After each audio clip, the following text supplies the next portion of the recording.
And we are back. It is time to conclude the MLG Winter Invitational. This was a fantastic test that we did at the start of the year to see how the audience kind of reacted to 8 of the top teams in North America playing Call of Duty. We started with Round Robin, where the players were streaming all the matches from their perspectives, and then after all kinds of matches, about 2.5 weeks of them, we ended with our top 4 teams. Curse Las Vegas, TK, Envy, and Strictly Business all ended up in the Final Four, and tonight, Curse Las Vegas proved that they are the best team in the league, taking down Envious in our Best of 11 finals. Now joining Benson and I on the call, we have the captain of Curse Las Vegas and the man who had one of the biggest domination sides we've ever seen, or blitz sides, Mr. Parasite. Parasite, how you doing tonight, buddy? I'm doing great, man. Just pumped that we were able to pull out this win and just ready to get on to the new system and start practicing for the regional qualifiers in Florida. So talk to me a little bit about tonight. You guys seemed to start off pretty decently, and then you slowed down, and then at the end, it was all guns blazing. Yeah, so we took the first 2 maps, and then we went to the Envy host, and they played us on Strike Zone, which is arguably one of their stronger maps, considering Rambo uses a shotgun and just shut us down that map. So we went down by 2, or not we went down, but we ended up tying, and then we just slowly started to pull away. We started getting to a few of our stronger maps, and our S&Ds were really flawless to a point. We didn't lose a search that series, so those really helped us pull away in between those respawn game modes, which we were really strong in anyways. Well, speaking of Search and Destroy, you closed out the series 6-0 with the final map on Octane S&D, and you actually earned the play of the game with your 2-piece with the sniper rifle. Is that a move that you do normally? You get behind that Humvee and get the quick 2-pick? It really depends on the type of team we're playing. I know Envy plays a bit more conservative, so they kind of leave their flank open. If you're able to expose their flank, you can really pinch them easily as they push, and I acknowledge that, so I just try to make that work and help my team out that way. Well, it looked good. It looked great, actually, as you hit both of the headshots that you were aiming for. We had it on orbital view, and I had to turn it off to show the fans out there how difficult of a shot it was for you. You could only see just the very top of the opponent's head. So shout out to that play, and we actually have an award to give because of it. It's the PX22 headset to one of our fans. We'll announce that in just a minute. But Parasite, I got to ask you about the experience here in the Winter Invitational. We started with Curse New York, Optic Gaming, Envy, TK, FaZe, Strictly Business, and Denial. What were your thoughts coming into this league, because you had just done some roster changes? Did you think you were going to win it right off the bat? Well, obviously, in my head, I was like, I really think we have a chance of winning. When we picked up Ricky, we improved a ton. Our S&D game was strong. Our domination game was looking a lot more organized, and our blitz game got a lot better, considering Ricky's a very vocal player. And as we progressed in the league, we started off, I think, like 10-0 or something like that. And then we just started gradually losing our league matches as we slowed down. But we knew that we qualified for the bracket. So as long as we showed up during bracket play, we knew we could take this.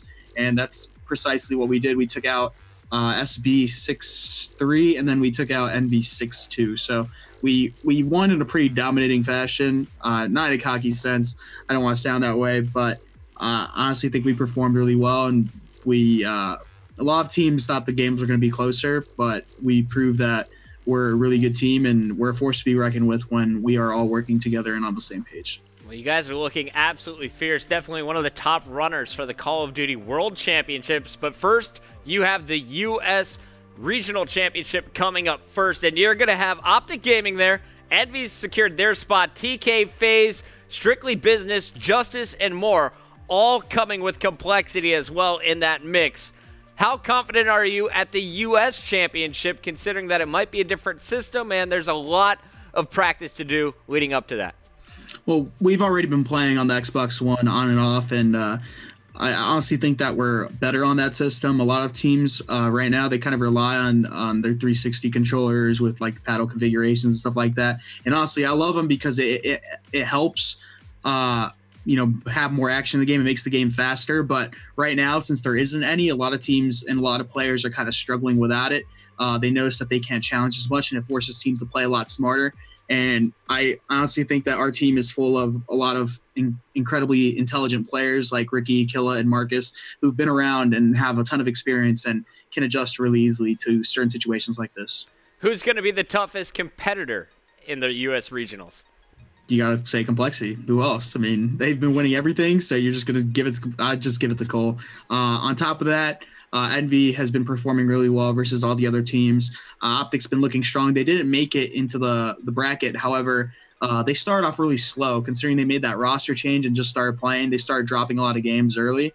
However, they started to pick it up towards the end and started making a comeback.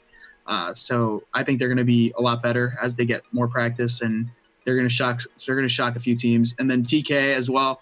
They're known as the runner-up team. They always get second or third place. So I'm looking forward to seeing how they perform with their new pickup of Formal, and then having Gunjar back on the roster just makes them an incredible team.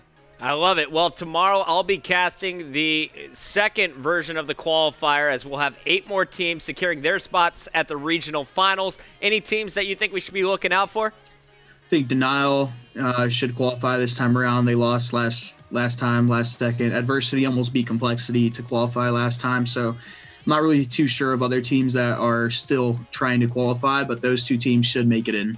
All right, so shout out to Denial and best of luck to Adversity. And, of course, we have the 2K series on Sunday.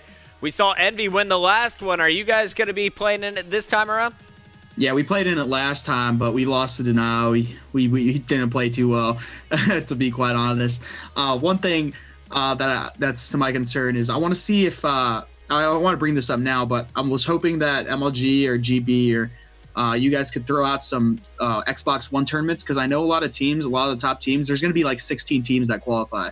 So those 16 teams are going to be looking for ways to compete on the Xbox One, considering the regional qualifiers are out there. So hopefully you guys think of throwing out some Xbox One MLG tournaments, sort of like the 2K. Maybe even have both. Maybe have a 2K on Sunday and maybe a different tournament for the one on a different day. I'm just throwing that out there. I like it. I'll talk to the commission. We'll see what we can do for you. Well, Parasite, congratulations on your play tonight. And we do have a gift, a PX22. You earned this for one of the fans. It's time to award it. Lennox, bring up the name, my friend. It is Xerox, LE. So congratulations, MLG will follow you, DM you with the information on how to collect your prize. Remember, guys, we are not done broadcasting this weekend. Benson and I will be back in about 13 hours. We have the kickoff at noon tomorrow. It is the second chance to qualify for the U.S. Championships down in Florida, March 8th and 9th. So sign up. Registration closes at 11:50. You can check out all of that information on MLG.TV. Thank you for tuning in tonight. We'll see you in 13 hours live from the studio here in New York City.